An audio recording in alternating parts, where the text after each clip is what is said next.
Bom dia pessoal, vamos lá para a nossa última videoaula. Agora nós vamos tratar sobre os demais princípios tributários, começando pelo princípio da irretroatividade. O princípio da irretroatividade está previsto lá no artigo 150, inciso 3, a linha A da Constituição Federal, e também no artigo 105 do CTN. Ele tem como fundamentação está fundamentado na segurança jurídica.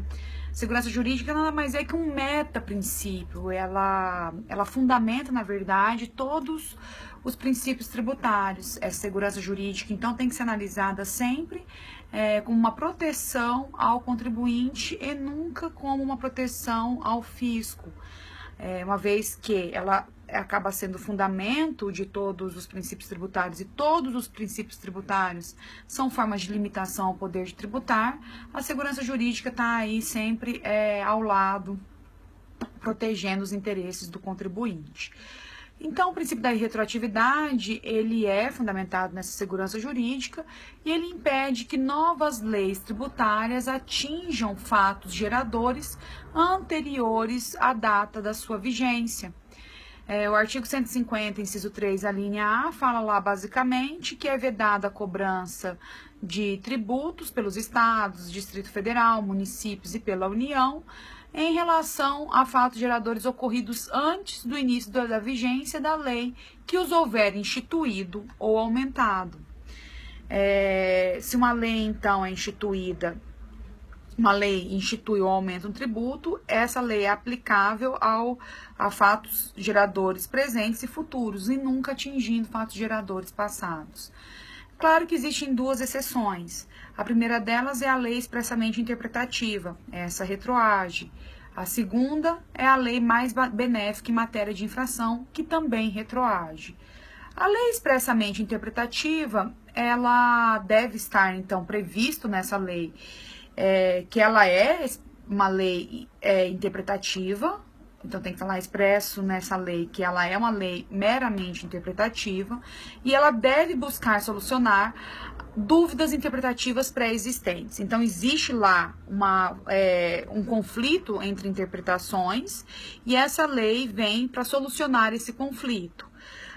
Ela não pode estar ali disfarçada, maquiada e, na verdade, legislando sobre questões novas. Essa lei ela deve realmente abordar especificamente essa dúvida interpretativa pré-existente.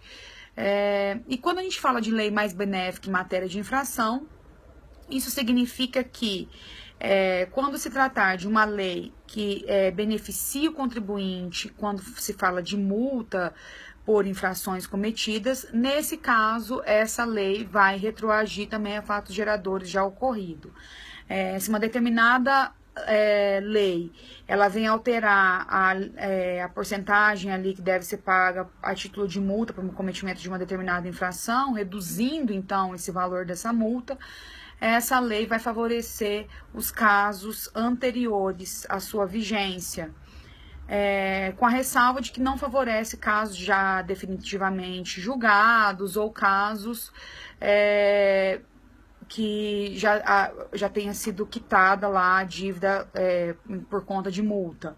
Então, ela acaba favorecendo aqueles casos não definitivamente julgados. Então, por exemplo, se uma determinada legislação previa uma multa de 75% sobre o valor do tributo, vem uma legislação posterior e prevê uma multa de 50% sobre o valor do tributo, vai aplicar ali para os fatos geradores anteriores, aqueles que não foram definitivamente julgados, vai aplicar ali aquela multa no valor de 50% do tributo, porque ela é mais benéfica, retroagindo, então, essa lei mais benéfica. Ressaltando que lei que reduz ou extingue tributo não retroage. Então, quando se tratar de extinção de um determinado tributo, ou quando se tratar de redução do valor cobrado a título de tributo, nesse caso não retroage a lei, ela aplica apenas para fatos geradores futuros ou presentes.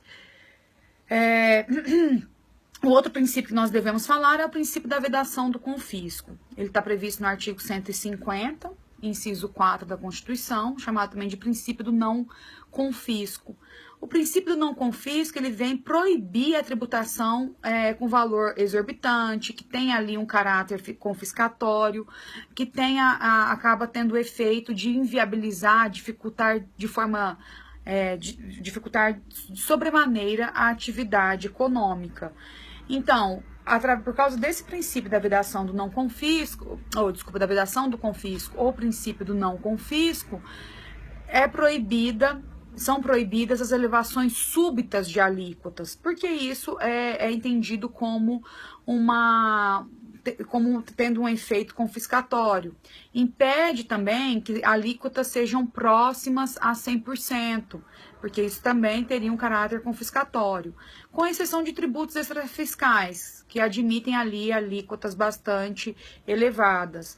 Por exemplo, no caso do imposto sobre produtos industrializados, quando a gente está falando de seletividade ali, pode cobrar, então, pela sua pouca essencialidade, pode cobrar alíquotas exorbitantes. Nesse caso, a gente admite alíquotas mais elevadas. É o caso do cigarro, por exemplo. O cigarro é um produto que ele não tem um caráter essencial, ele tem alíquota aí de 300 e poucos %. Nesse caso, não tem efeito confiscatório, por conta dessa característica extrafiscal aí. O intuito é justamente inibir o consumo de cigarros. Ou quando se trata, por exemplo, do ITR, que admite alíquotas próxima ao confiscatório, para evitar terras improdutivas, grandes latifúndios, etc. Então, admite, em tributos extrafiscais, admite alíquotas bastante elevadas, sem que essas alíquotas tenham aí caráter confiscatório. Sem que elas estejam violando o princípio do não confisco. Quando a gente fala também de não confisco, nós temos que analisar essa tributação à luz da somatória da carga tributária total do país. Às vezes aquele tributo sozinho não tem caráter confiscatório, mas somado a outros tributos, a soma total vai ter um caráter confiscatório, então isso tem que ser levado em conta. E quando a gente fala de princípio do não confisco, nós temos que observar também as multas tributárias. Multas tributárias também não podem ter caráter confiscatório. Então, o princípio do não confisco aplica-se também às sanções tributárias. Outro princípio importante é o chamado princípio da uniformidade geográfica. Ele está no artigo 151, inciso 1 da Constituição, e ele obriga a União a aplicar a mesma alíquota para os seus tributos em todo o território nacional. A União não pode, por exemplo, cobrar, deixa eu pensar, por exemplo, não pode cobrar um IPI num valor determinado para determinado território nacional, para, por exemplo, os estados do Sul, e outro IPI para os estados, outra alíquota do IPI sobre o mesmo produto para os estados do Sudeste. Ao fazer isso, ela estaria violando o princípio da uniformidade geográfica. Por uma questão de simetria, essa obrigação também aplica-se também para os estados, o Distrito Federal e municípios, que deve aplicar a mesma alíquota para todo o seu território, não fazendo distinção aí em determinadas áreas.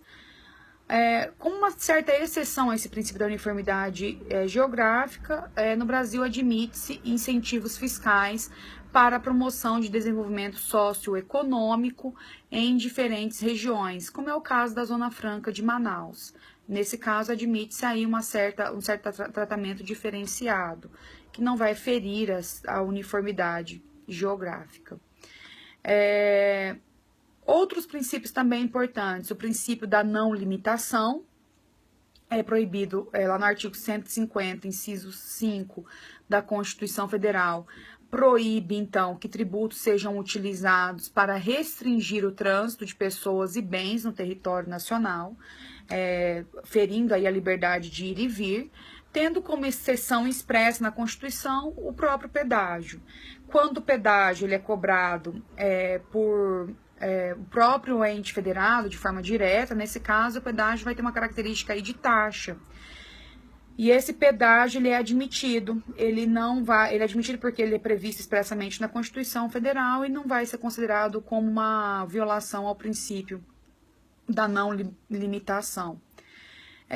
Tem também o princípio da não discriminação, artigo 152 da Constituição Federal, que veda o tratamento diferenciado em razão da procedência ou destino do bem ou serviço.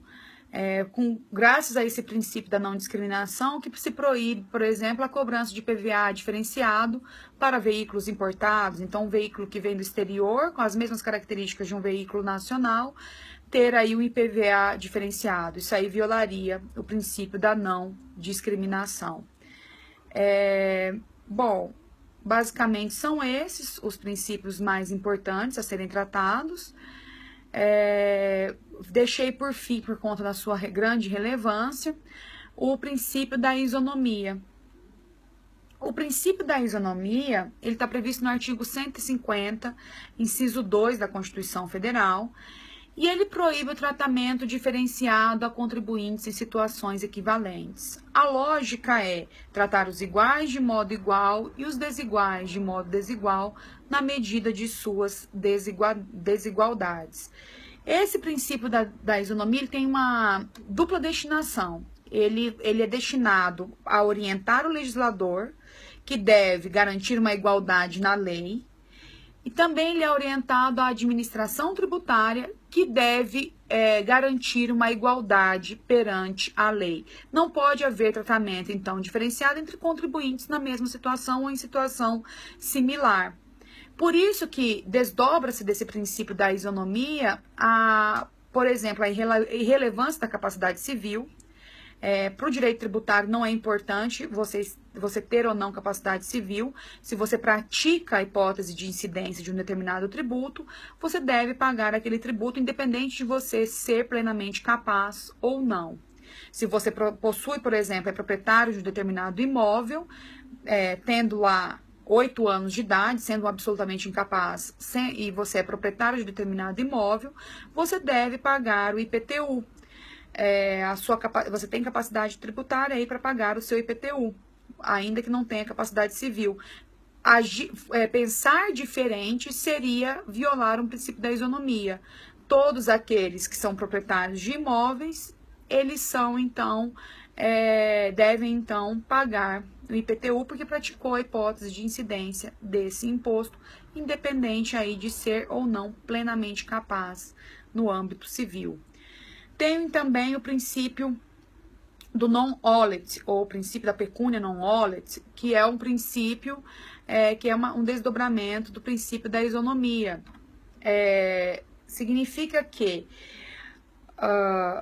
independente de como foi que ocorreu aquela manifestação de capacidade econômica que é tributável, se veio por meios lícitos ou por meios ilícitos, a pessoa deve pagar tributo. Para o direito tributário não tem relevância, então, não tem importância a origem daquele valor. Se você auferiu renda com o seu trabalho lícito, ou se você auferiu renda, por exemplo, com tráfico de drogas, você deve pagar o imposto de renda. Não vai tratar diferente, por exemplo, não admitir a tributação sobre aquela renda de origem ilícita, seria favorecer as atividades ilícitas. Além de praticar um ilícito, aquela pessoa não precisaria pagar tributo. Então, se você auferiu renda por meio de atividade ilícita e você auferiu renda por meio de atividade lícita, para o fisco, isso não tem a menor relevância. Você vai pagar imposto de renda, deve pagar imposto de renda sobre essa renda auferida. Isso aí vai ter relevância lá para o âmbito penal.